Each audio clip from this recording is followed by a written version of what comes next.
Hello friends, आपका स्वागत है लेट्स शूट में। अगर आपने हमारे चैनल को सब्सक्राइब नहीं किया है तो प्लीज सब्सक्राइब कर लीजिए।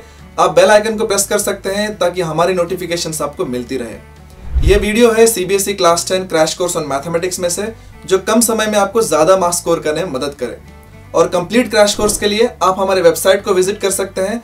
हमारा वेबसाइट है www.letsshoot.com।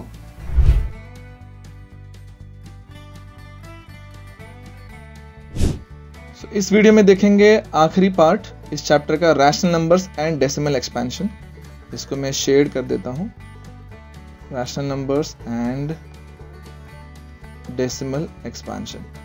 और एक्सरसाइज 1.4 जो है इसके बेस पे है। सो आगे बढ़ते हैं, हम देखेंगे rational numbers and decimal expansion.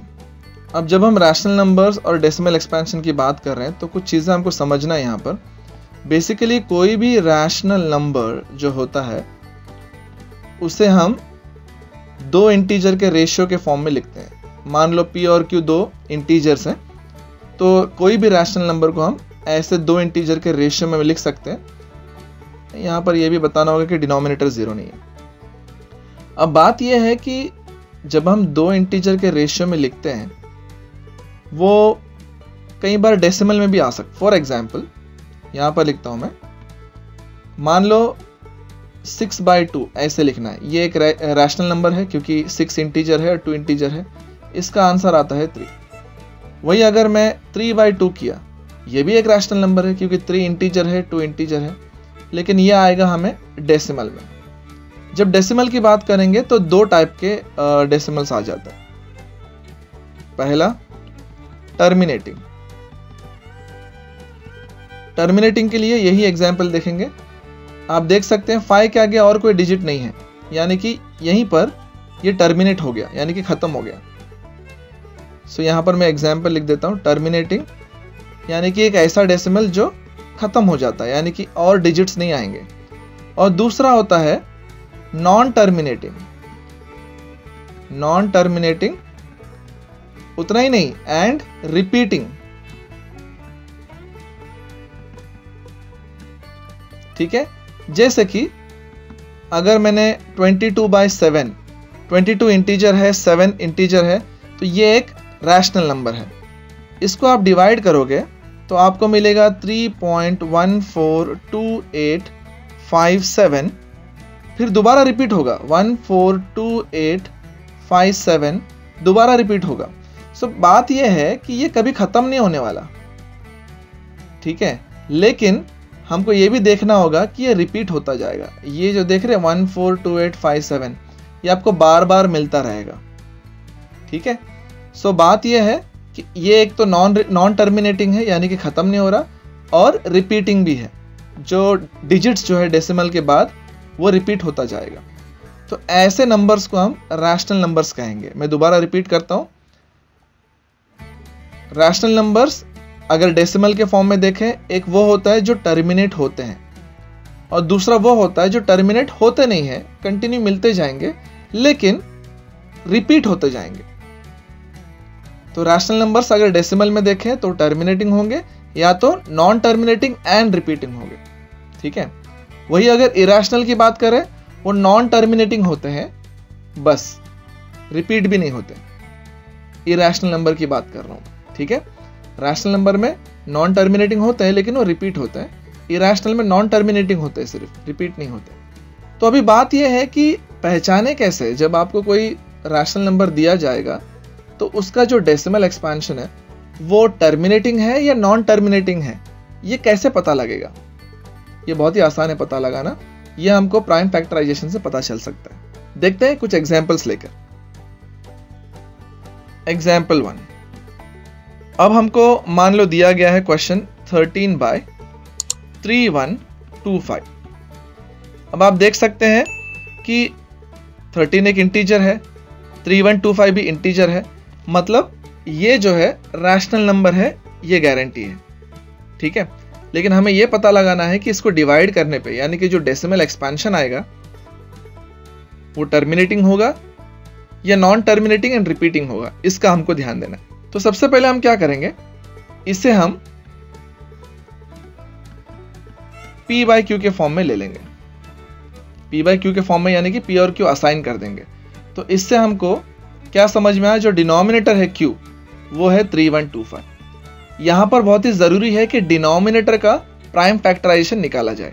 तो अब जब मैं ये Q का प्राइम फैक्टराइजेशन निकालूंगा तो मुझे मिलेगा 5 पावर 5, यानी कि 5 जो है 5 टाइम्स, इसमें प्राइम जो है 5, करेक्ट है, ये प्राइम है।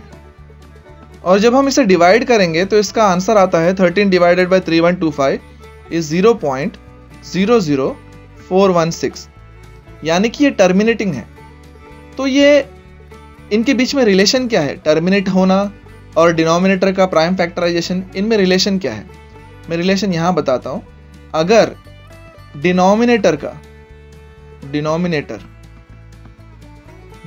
का प्राइम फैक्टराइजेशन अगर कुछ इस तरीके से रहा, यानी कि डिनोमिनेटर को फैक्टराइज करने पे 2 या 2 का पावर, 5 या 5 का पावर, या दोनों इस तरीके से रिप्रेजेंट हुआ डिनोमिनेटर का प्राइम फैक्टराइजेशन, तो वो रैशनल नंबर जो है टर्मिनेटिंग होगा, उनका डेसिमल एक्सपेंशन टर्मिनेटिंग होगा।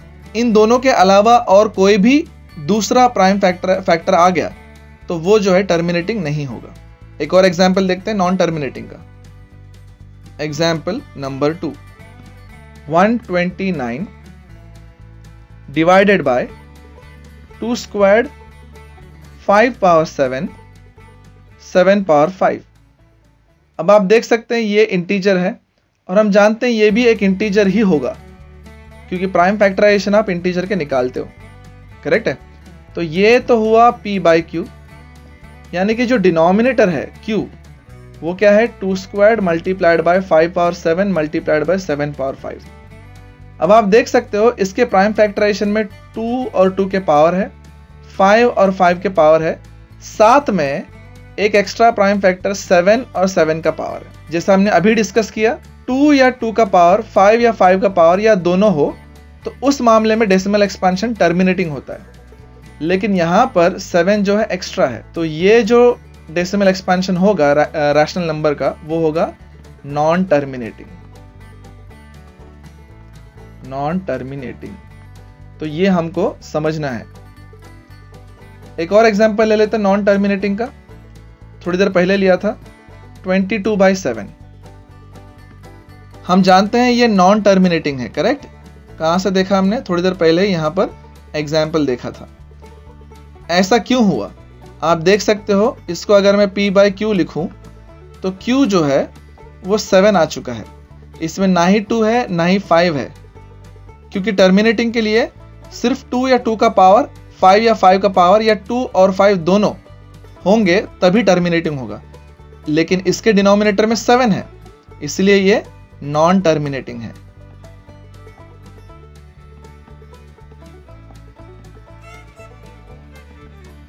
नॉन टर्मिनेटिंग डेसिमल एक्सपेंशन, ठीक है। अब मुझे ये बताने की जरूरत नहीं है कि ये नॉन टर्मिनेटिंग एंड रिपीटिंग है, क्योंकि रैशनल नंबर की बात कर रहे हैं। रैशनल नंबर में जब नॉन टर्मिनेटिंग कह रहे हैं तो इसका मतलब ये भी पक्का हो गया कि ये रिपीटिंग है, क्योंकि अगर रिपीट नहीं होगा तो रैशनल नंबर होगा नहीं, ठीक है। सो ये था explanation rational number and decimal expansion के बारे में। एक्सरसाइज में और भी क्वेश्चन है, आप उसे सॉल्व कीजिए। आपको PDF दिया गया है, उसमें भी क्वेश्चंस आपको मिलेंगे सॉल्व करने के लिए। और इन सभी चीज़ों में जो भी डाउट्स होंगे आप लाइव सेशन में बेशक पूछ सकते हैं। इसी के साथ ये चैप्टर खत्म हुआ। मिलते हैं अगले चैप्टर में नए वीडियो के साथ, तब तक के लिए take care. Thanks for watching this video. Complete crash course के लिए नीचे डिस्क्रिप्शन में दिए गए लिंक पर आप क्लिक कर सकते हैं। सी यू नेक्स्ट टाइम।